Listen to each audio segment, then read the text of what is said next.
Ebbaluwa yange eri Leader of Opposition Hon.Mathias Mpuuga nsamba nga 29 Epowa 2023. N'omukwano omungi mukama wange nvulubanya essanyu okukuwandiikira ng'oli Leader of Opposition. Kansubire nti mukama akukuumye bulungi, nkwebaza obuweereza okwambala engatto z'okukulira oludda oluwabula gavumenti si kuliisa bijanjaalo mpiso. Naffe gye tuli oludda luno embeera etutunuza biriroliro ng'abaanyakula ag'ekkalamojja. Nze musajjawo Maseruka Steven omuzira mu bazira munnankoba zambogo kakongoliro munnabamunaanika ow'ensonga ab'oku YouTube bampita Maseruka the Poet. Ye abantu baffe ab'emukungwe buddu batya nkukulisa okugwa mu bintu lwe nali njagala okukuyozaayoza protocol yenkana kiira naye yogaayoga okugwa mu buvunaanyizibwa. Weewale kutaatira ludda oluwabula gavumenti wakati mu masaŋŋanzira g'okusoberwa okusoomoozebwa n'okwemagaza mu kibuyaga akunta ajjudde ebikolwa eby'effujjo gamba ng'ekiwamba abantu, ebbula ly'emirimu naddala mu bavubuka, amabanja eggwanga lyaffe kwe litubidde, ebyobulamu eby'ekibogwe, enkwe, enguzi, obulyake n'obukenuzi yemmenye ekindekeki. Mukama wange nga bw'okimanyi obulungi nti bannansi abanoonya okubeerwa abatalina buddukiro abaweddemu essuubi era abakuluusanyiziddwa ennyo omulembe guno essuubi libalimu mmwe. Kale nga bw'oli ettabaaza ekulembedde okumulisa oludda olwo nfukamira okubasabira buli kadde obutakoowa Katonda abaluŋŋamye mutuuse eddoboozi lyaffe awatali kwekomomma. Mutunyiga ebiwundu newankubadde tebisobola kuggwaawo olw'ababisibira mu bbwa naye waakiri tunaawadawadako. Essanyu ly'Abannayuganda kwe kulaba ng'eddembe ly'obuntu lissibwamu ekitiibwa. Amateeka agabagasa nga gateekeddwa mu nkola, emisolo gyabwe nga balaba we giraga okuneneŋŋana mu bakulembeze lufuuke olufumo. So nga ate n'ebyempuliziganya wakati w'abakulembeze ne bakulembera nga yabwa Sseruganda n'ebirala ebiringa ebyo essanyu linaabukala kuno. Nsaba nnyo Katonda ateekewo empuliziganya ennuŋŋamu mu biteesebwa wakati wa opposition ne gavumenti mu paalamenti osobole okwanguyirwa emirimu gyo era ng'obuvunaanyizibwa bwe lubi olubimbi nti buli omu alimako olulwe n'abaako walukomya. Ndi bugaana essanyu okubaka ekkalaamu n'embaga ettabo eddene ery'ebyafaayo by'obukulembeze ebyo eby'eddembe. Akaseera ak'okuwummula bwe kalituuka ye nga ndinyumirwa. Bo bali batya ababaka baffe omundabiro weewange ebaamunaanika Sekitoleko Robert omunkubira akaama nti ssaawa yonna musalako ambuulire we tutuuse ku nsonga zaffe ez'ebbaamu. Mbeera eno n'ensiriikirira naye ng'omutima gukundowooleza nga bwe ndowooza ku byafaayo opposition byeyiseemu okuviira ddala mu gy'ataano ndabiraawo ng'emmeeme ntyemuka. Mukama wange weebale kutumulisiza ttooki mu biseera we mwannyikiriza nkoba za mbogo kuba osanga singa saano gakimuli ku buvumu bwe mwatulaga oba oliawo ku myaka 22 gye mbala n'obuuzi obugwamu nandibadde sisobola kukuwandiikira bbaluwa yange eringa eno. Ensonga nnyingi ezinsiiwa era ezimu ku zo ngenda kuzirambika gye tunaawunzikira ebbaluwa yange eno wabula nga sinnatuuka ku kinyusi nsaba okkirize nsooke nkuzeeyoko katono emabega anti ne gw'ozadde agikuba n'ozina musisite yazinya kitaka oluvannyuma nsobole bulungi okujuliza mu birowoozo byange. Oweekitiibwa Rope omwaka gwa 1958 gunajjukirwa ng'ogwaleetawo omuggundu mu byafaayo by'ebyobufuzi by'eggwanga lino nga bwe tukimanyi obulungi nti akalulu ka legika akaasooka lwe kaaliwo era opposition neetondebwawo. Amakulu g'ekiwayo ekyo ebiseera ebyo kwali kuteekateeka ggwanga okwetegekera ameefuga nga kw'otadde n'okubaga ssemateeka. Kimanyiddwa lunye nti mu mugulansigo wa 1960 Obote yafuuka President wa Uganda People's Congress eyasooka kyekibiina ekyali kyeyubudde okuva mu Uganda National Congress ne Uganda People's Union ebyali bikoleddwa abamu ku bammemba olukiiko lwa Legislative Council mu 1959. Kino Obote kyamwongera embavu mu by'obufuzi era oluvannyuma lw'akalulu akaakubwa mu kafuumulampa wa 1961 akaasobozesa Legislative Council okufuulibwa National Assembly Democratic Party eryoke ejje mu buyinza olwo Obote n'afuuka Leader of Opposition eyasooka. Mukama wange nga bwe kimanyiddwa nti nga lumu mugulansigo wa 62 Ben Kiwanuka eyali omukulembeze wa DP yafuuka Ssaabaminisita wa Uganda eyasooka. Naye ng'ekinatta amaka bwe kiteera mbalujja DP obuyinza yabubukalako emyezi 2 gyokka mu April wa 1962 UPC y'Obote neewangula ng'eyambibwako ekibiina kya Kabaka yekka. Olwo Obote afuuka Ssaabaminisita wa Uganda owookubiri mu muzigo wa 1962 era National Assembly neefuulwa Paalamenti. Mukama wange kimanyiddwa nti emyaka ena egyasooka nga tumaze okufuna obwetwaze wakati wa 62 ne 66 DP ekibiina kyokka ekyali kikkalidde mu ntebe y'opposition mu parliament. Wabula kisaanye kijjukirwe nti tekyali kyakugwa kuvuganya gavumenti eyali ekoleddwa UPC ne Kabaka yekka kyokka, wabula baali balwana beeyongera okunyweza emirandira gy'ekibiina kyabwe kireme kusaanawo. Mukama wange onokkiriziganya nange nti mu kaseera ake yali leader of opposition yali Basiru Kiza Batalingaya eyali asibuka e Ushen district. Kinajjukirwa n'ab'emirembe egigenda okuddirira nti oluvannyuma lw'okugyawo ssemateeka wa 1962 n'okusaabulukuka kw'enkolagana y'omukago gwa UPC ne Kabaka yekka mu mwaka ogwa 1964, Batalingaya yali leader of opposition yeekaamwana n'asala ekkerejje n'asala eddiiro ne yeesogga UPC era n'agenda n'abamu ku minywanyi gye bammemba ba paalamenti ekyaleka oludda lwa opposition nga luli yegeyege. Batalingaya nga amaze okusala eddiiro, Oweekitiibwa Alex Latim yafuuka leader of opposition wakati wa 64 ne 71. Engeri gye yali ssaabawandiisi w'ekibiina beekumaakuma ne bammemba banna aba DP n'enkolagana gye baalina n'abakabaka yekka ne UPC abaali beesoze opposition ne balwana okukuuka ejjembe okulaba ng'ekitiibwa kya opposition kisigala kibukadde mu paalamenti. Baalwana nnyo mu kaseera ako okulwanyisa amateeka amakakali agaali ganyigiriza eggwanga, okulwanyisa obuli bw'enguzi obwali bukudde ejjembe mu gavumenti y'Obote n'ebirala. Omutima nga guntyemuse bwe nzijukira ku katuubagira akaaliwo mu paalamenti ng'eggaddwawo General Idi Amin mu Gatonnya wa 1971 okumala emyaka 8.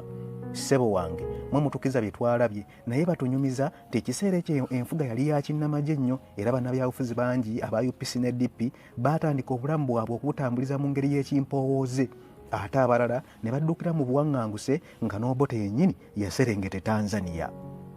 Olulumbakula amalungi olwava Tanzania okwali ne bannayuganda abaali mu buwaŋŋanguse lwawunzika gavumenti ya Amin mu April wa 1979. Paalamenti nezzibwawo neweebwa erinnya National Consultative Council ngeno yalina obuvunaanyizibwa obw'okubaga amateeka amapya n'okufuba okulaba ng'obufuzi obwannakyemalira tebuddamu kulabikako mu Uganda. National Consultative Council teyegabanyamu bitundu bya opposition na gavumenti, yakolera ku musingi gw'ekintabuli eky'ebibiina ekyayitibwa nga Uganda National Liberation Front. Ssebo wange mu kalulu akaakubwa mu 1908 UPC y'Obote nebaka obuyinza newankubadde abantu abaali mu kalulu ako abaali bavuganya bonna baavayo nga batolotooma. Dr. Paul Kawanga Ssemwogerere ne bakulembeze banne aba DP baamala gakkiriza ebyava mu kalulu, bw'atyo Dr. Paul Kawanga Ssemwogerere awummule emirembe n'afuuka leader of opposition ow'okutaano. Ebiseera ebyo opposition yavumirira nnyo obutabanguko n'ebyokwerinda by'eggwanga ebyali yegeyege, obuwanana bw'ensimbi ezaali zeewolebwa gavumenti okuva ebweru w'eggwanga n'okutyobola eddembe ly'obuntu ery'abannansi okwali kukudde ejjembe. Jjajja yaŋŋamba mbu era baavumirira nnyo n'ebikolwa by'obubinja obwali busojjaganira mu Luweero Triangle okwali National Resistance Movement eyali ekulemberwa Yoweri Museveni kati President, Uganda Freedom Fighters eyali ekulemberwa Robert Sserumaga ne Uganda Freedom Movement eyali ekulemberwa Andrew Kayiira.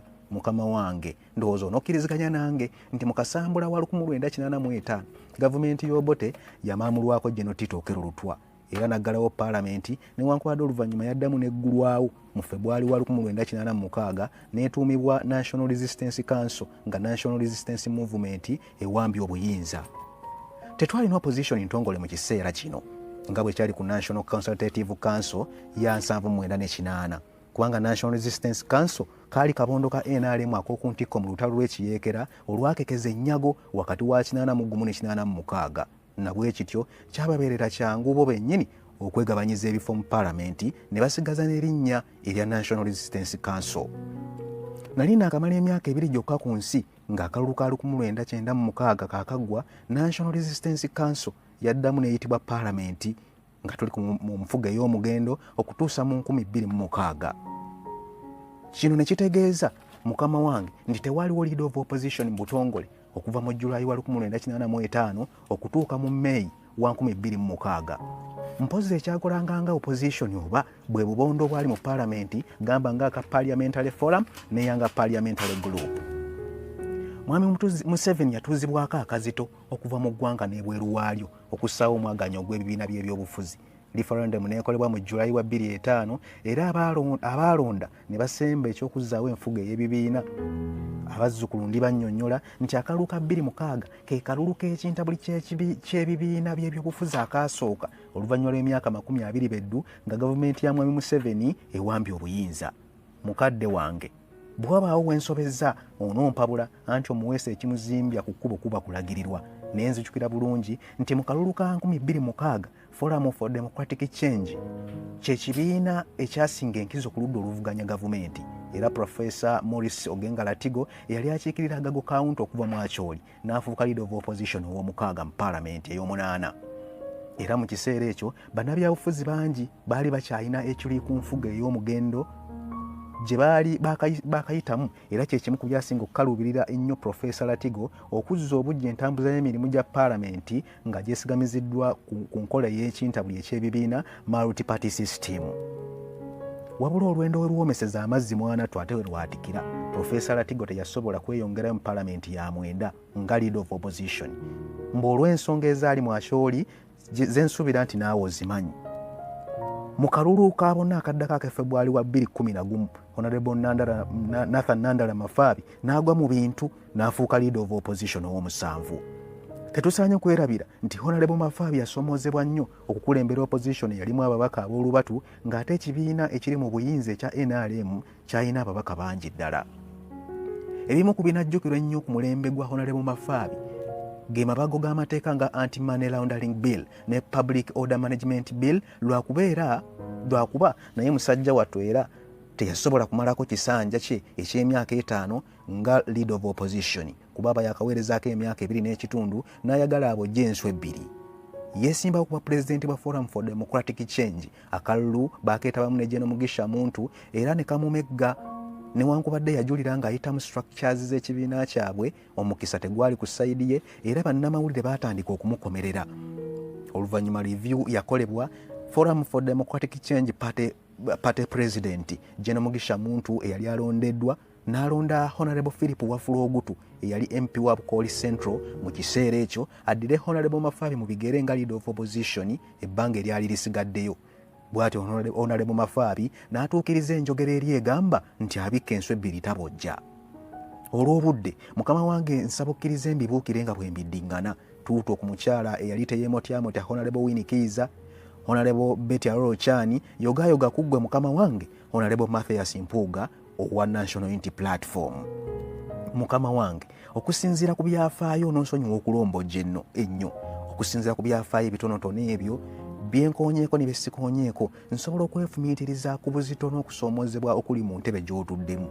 Wabula ng'atyo omusana bw'atalya bwami muli mpulira obugumu mu nze nti Katonda agenda kwongera okukuluŋŋamya ebyafaayo ebirisomwako ab'emirembe egigenda okuddirira biri kussa mu kifo ekirungi. Mu nsonga zange 50 ezimpandiisiza ebbaluwa nsaba okkiriza ennokoleyokko ezimu olwakadde endala ndizirambika mu bbaluwa ezigenda okuddirira. Esooka nkusaba osseewo akakiiko ak'omunda akalondoola enkola y'ababaka bo ku gurawundi. Ssebo wange nkusaba osseewo enkola ey'akakiiko ak'omunda akalondoola enkola y'ababaka bo ku gurawundi n'enkola ey'okulambulagananga ng'ababaka n'ababaka mu zi constituency esaanye eteekebweko essira eweebwa omwogaanya. Kino kittukiza omwoyo mu babaka ogw'okwongera okufeffetta ebiruma abantu n'obunafu obuli mu constituency zaabwe, kuba abamu obaolyawo bayinza okutuusa ebbugga ne beerabira embooge olumala okulayira ebyokukolera abantu nga babifuula ngero. Ekyokubiri nkusaba oŋŋambire pulezidenti ow'ekibiina ekisinga ababaka abangi ku ludda oluvuganya asseewo akakiiko akeetengeredde akamanyiddwa nga kano kakuyambako mu kulwanyisa enguzi n'ebikolwa ebyagwakanga musana munda mu kibiina. Era kabeere akakiiko akeetongodde okwaniriza okwemulugunya okuliko obujulizi okuva mu bantu ba bulijjo kwegamba abantu babe n'enkola ennuŋŋamu we baddukira obaolyawo singa baba balabyeyo omubaka waabwe oba mmemba waabwe alidde ekigaatigaati mu ngeri embi eriko obujulizi. Tusaanyeewo omuze ogw'okunyiigagana n'okulumbagana wakati w'abakulembera n'abakulemberwa olw'obusungu n'okwemulugunya gye kuyisibwamu ku mikutu egy'enjawulo. Ekyokusatu Struggle Orphans Fund yeetongodde ng'eno yakuyamba abaana naddala mu by'ensoma bakadde baabwe abazze battibwa nga bali ku mugendo gw'enkyukakyuka. Mu kaseera kano mukama wange wayinza okuba waliwo obuyambi obukolebwa mu ngeri emu oba endala era twebaza nnyo. Naye tusaanye twefumiitirize ku nsonga eno eve ku bibegabega by'omuntu omu, ababiri oba abasatu efuuke eyeetongodde. Kino kyakwongera amaanyi amapya mu bannankyukakyuka nti oli ne bw'aba abadde ng'apondooka afuna ekirowoozo ekimugumya nti Katonda bw'agera ne bisoba obwana bwange eri alidduukirira. Ekyokuna y'enkyukakyuka ey'omulembe, kuba kimanyiddwa nti buli mulembe gujja n'ebyagwo n'engeri gye gweyisaamu eri abagukulembera n'abakulemberwa. Waliwo okukulembera omuntu ng'ayagala omutuuse gy'alaga naye nga gy'alaga tamanyiiyo era nga tamanyi kiriyo. Ate ne wabaawo n'okukulembera omuntu ng'ayagala omutuuse gy'alaga nga baamubuulira ne bwefaanana n'ebirungi ebiriyo nga baabimubuulira dda. Kino nkikwanaganya ntya n'omulembe oguliwo. Mukama wange mbeebaza mwakola eddimu ne mutuzibula amaaso naddala abavubuka ku ntambuza y'eggwanga n'ebirungi ki Mukama bw'ayamba ebiri mu maaso gye tuliwunzikira. Mukama wange n'obwetoowaze n'omukwano wano wensabira wabeewo okuwabulagana n'okusonyiwagana ku ludda oluvuganya, so si kwegulumiza na kusiba busungu eri abakulembeze ne be bakulembera. Bino mbiwandiikiddwa eggwe kuba nkwesiga oli ddoboozi lyange ery'omuggundu erinaatuusa obubaka gye bulina okulaga. Kuba ne bw'aba mwana wa bigambo ng'anyumiza baliraanwa nti taata yaasena enveeka, taata bw'abiwulira amuyita n'amuzza ku bbali, waakiri tamugamba nti nze nzisena osobole okufuna ekifo ekisava. So tazaalukuka muzaalukuke kuba abajja kumwetaaga okukola emirimu gy'awaka, ate ne gw'ozadde akukubira eŋŋoma n'ozina musisite yazinya kitaka. Ye akadde nga kampalanye nnyo. Mbadde nkyawoomerwa mukama wange okukuwandiikira, naye ensonga endala ezisukka mu 40 bwe naddamu okufuna ayitako ku kibuga ndizirambika mu bbaluwa ezinaddirira, era nkusaba ompe akabonero nti eno ekutuuseeko ku WhatsApp etakyukanga eya 0759865538. Disclaimer: ensonga ennya zenkoonyeeko waggulu birowoozo bulowoozo, era siragira mukama wange, nsaba busabi n'obwetoowaze obw'ekitalo.